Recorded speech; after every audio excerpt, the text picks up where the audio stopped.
एक बार फिर स्वागत आपका हमारे बात बिंदास में। और हालांकि लगातार हम आपको दिखा रहे हैं नए नए चेहरे, लेकिन आज एक ऐसा चेहरा हमारे साथ है जो कि पश्चिम उत्तर प्रदेश के बड़े राजनीतिक घराने से आता है। और अगर देखा जाए मुजफ्फरनगर जिले में एक इकलौते विधायक है समाजवादी पार्टी के, 3 बार विधायक रह चुके, फिर 2022 में विधायक बने।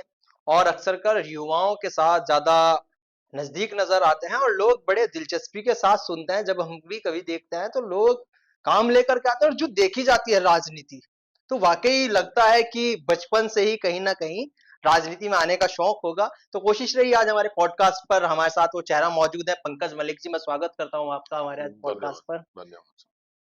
आखिरकार पंकज मलिक, ये तो सब जानते हैं कि विधायक हैं, लेकिन पंकज मलिक विधायक बने कहाँ से? कहाँ से शुरुआत हुई? कहाँ से स्कूलिंग हुई? कहाँ से कॉलेज चला? देखिए, ये तो विदित है, सब लोग जानते ही हैं। जो मुझे जानते हैं वो ये मेरे बारे में ये भी जानते हैं कि मैं एक राजनीतिक परिवार का बच्चा हूँ। मेरे पिताजी ने जीरो से लेकर के और राजनीति में, समाज सेवा में अपना एक स्थान मुजफ्फरनगर जनपद में वेस्टर्न यूपी में स्थापित करने का काम किया। उन्हीं के पद चिन्हों पर चल करके हम लोगों ने जनता के बीच में आए, पर ये कभी नहीं सोचा था। पहले जैसे मैं कॉलेज में था, कॉलेज में हम लोगों की पहले ही आदत थी, कोई हमारे पास एडमिशन्स के लिए आता था, कोई भी किसी की समस्या होती थी, तो ये दिमाग में नहीं था कि हमें चुनाव लड़ना है या आगे राजनीति में जाना है, लेकिन हम उसकी मदद के लिए खड़े होते थे। तो उसी आधार पे हम लोग धीरे धीरे आगे बढ़े। पहला चुनाव हमारे क्षेत्र में पंचायत हुई। पंचायत होने के बाद मेरा नाम तय हुआ, मैं चुनाव लड़ा। उसके बाद चुनाव का नतीजा अच्छा नहीं रहा, उसके बाद फिर मैं चुनाव लड़ा, फिर जीत गया। तो इसी तरह से धीरे धीरे से लोगों के बीच में रह करके, उनके बीच में काम करके, उनके जहां भी कोई विपरीत परिस्थितियां होती थी, हम लोग समाज में खड़े पाते थे, खड़े यानी रहे हैं।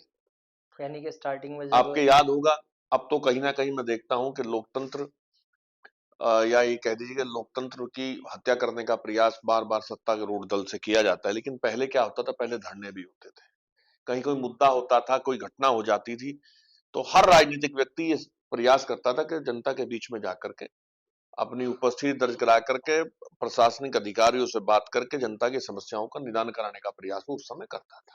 अच्छा, जैसे स्कूल, आपकी स्कूलिंग प्राथमिक शिक्षा कहाँ से हुई? मैं पढ़ा हूँ शिशु सरस्वती शिशु मंदिर और सरस्वती विद्या मंदिर से। उसके बाद गवर्नमेंट इंटर कॉलेज में पढ़ा हूँ।